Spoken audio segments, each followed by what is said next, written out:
Hey now, people, it's Sunday now, 29th of January. The month is already over, almost. I heard about Tom Verlaine yesterday, but I didn't feel like making a video right away.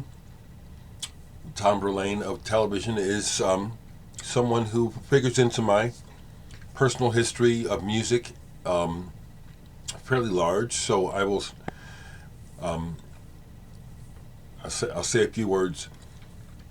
But folks, please don't take it wrong. But the people trying to contact me through Messenger has actually increased, and I'm just not responding. Okay, all kinds of requests, and this and that, and it's like, you know, I keep Messenger for family and some business stuff, but people just like want to just talk and get all this information. If you have to ask me something like that, ask me in the comments here. I'm not going to respond in Messenger for the most part. Please don't take it personally. If you do, I'm sorry. Okay, it's a boundary that I want to keep. Okay.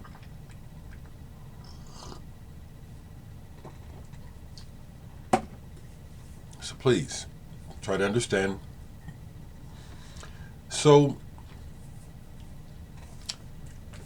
Tom Verlaine of television. Yes, he is an important musical figure for me personally, as well as in the general history. If I got it right, it was Tom Verlaine in television who got Hilly of CBGB to start hiring punk bands, because CBGB was originally for country bluegrass and blues and stuff.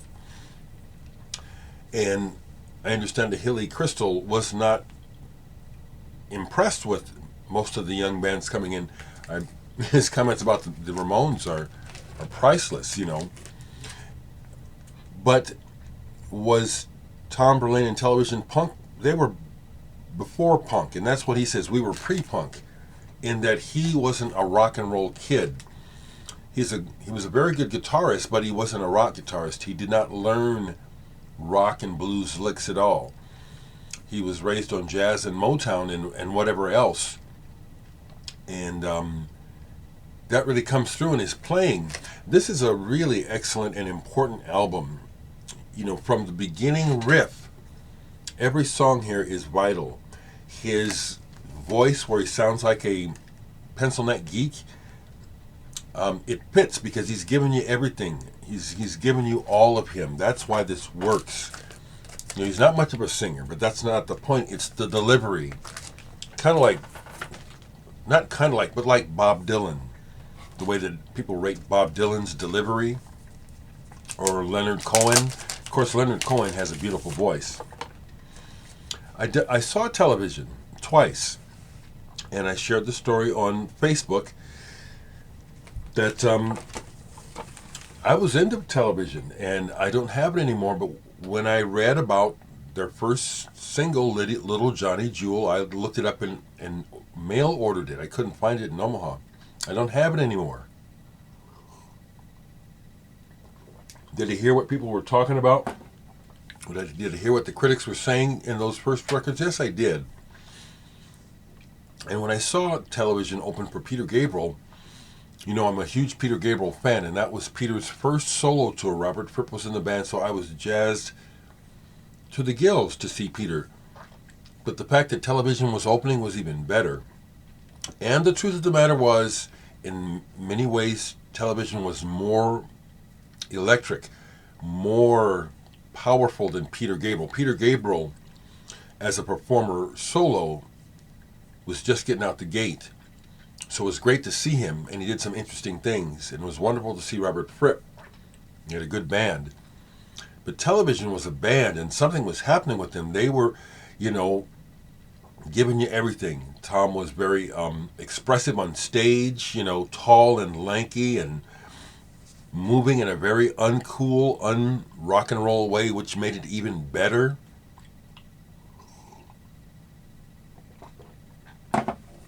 So we lost another important figure. It's also interesting how people are talking about him online.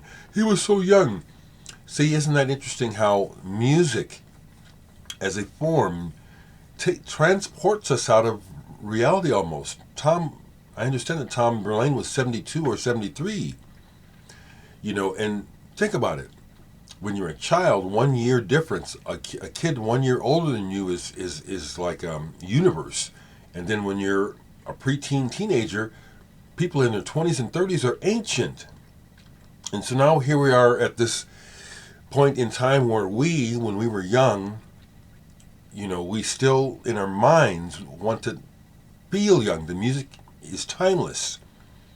The music, in many ways, is timeless, and it makes us think of our youth. I know I experienced that a lot. But he was 72, and the clock is ticking, and we're not young anymore. People were saying, I saw several people online say, he was so young.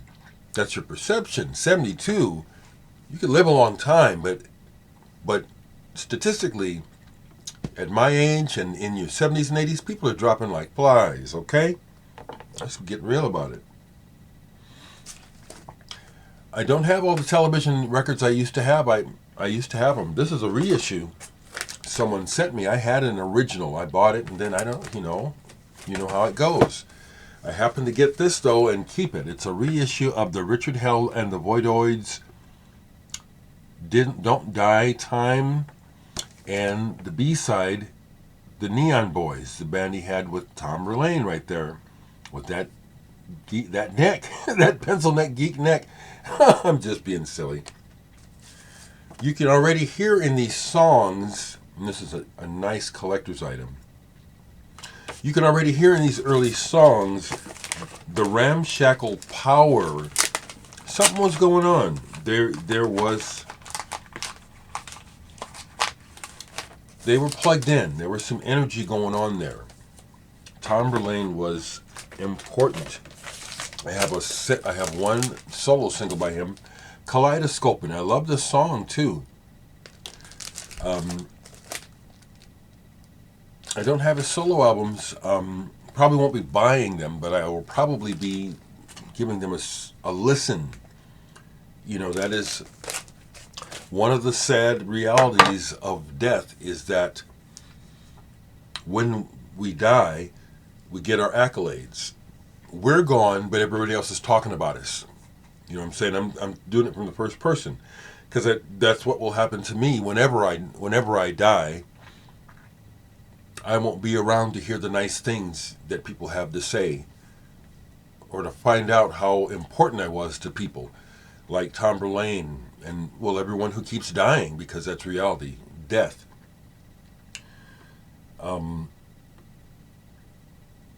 So I'll be listening, to some of his stuff that I hadn't really paid attention to. But I can still, in my mind, see when I look away and stuff like this, when I'm talking to you, it's like I'm referencing my mind, literally. It's like I'm looking at thoughts or memories, trying to call them up to speak, And so I can literally see in my mind, and I do that, I just realized that, There's psychology about body language and stuff. But I'm recalling things, and literally, it's like I'm dialing up my memory bank, and my body helps me do it. So I have some very strong, vivid memories of watching television the first time, and the guitar playing, Richard Lloyd and Tom Verlaine, where there were times when just, wow, this is a very intense moment, and they're playing their asses off like jazz musicians. I saw television again after they reformed in Chicago. I don't remember the year. I forget the opening band. But they were again almost just as powerful, just as potent. It was like something about these people and this man, Tom Verlaine, as a leader, is very powerful and potent.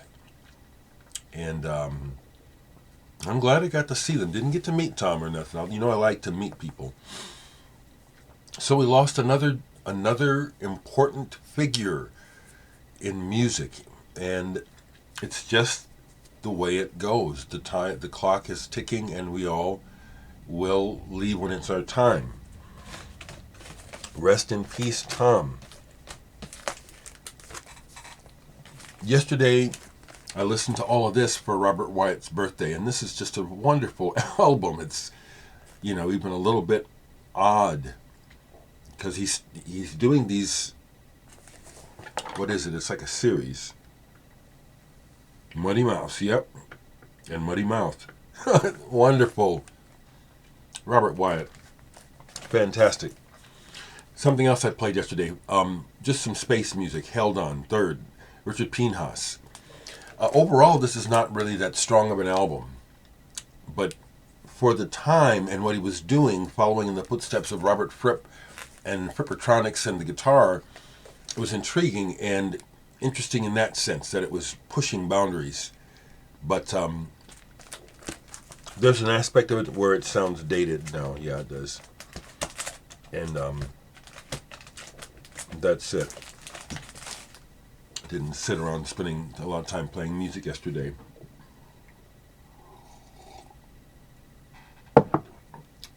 Yeah, folks, we all, on the wheel of life, at our time, when it's our time, it's our time. So, I suppose, if anything, I'm not going out of my way to try to live and cram this in and cram that in, but I just cherish and appreciate every moment and kind of have that general sense mentally within me that I am very happy to be alive and enjoying the little things, this conversation or this exchange where I'm sharing this with you. I enjoy this cup of coffee. It's cold today. We're talking about that Arctic. It got down to 7 last night. Let me see what it is now. It's cold, so I'm really appreciative of not being homeless. And when I go to the store and I see the homeless people, because they're there, it just rips me up. It's 4 degrees, so it's cold.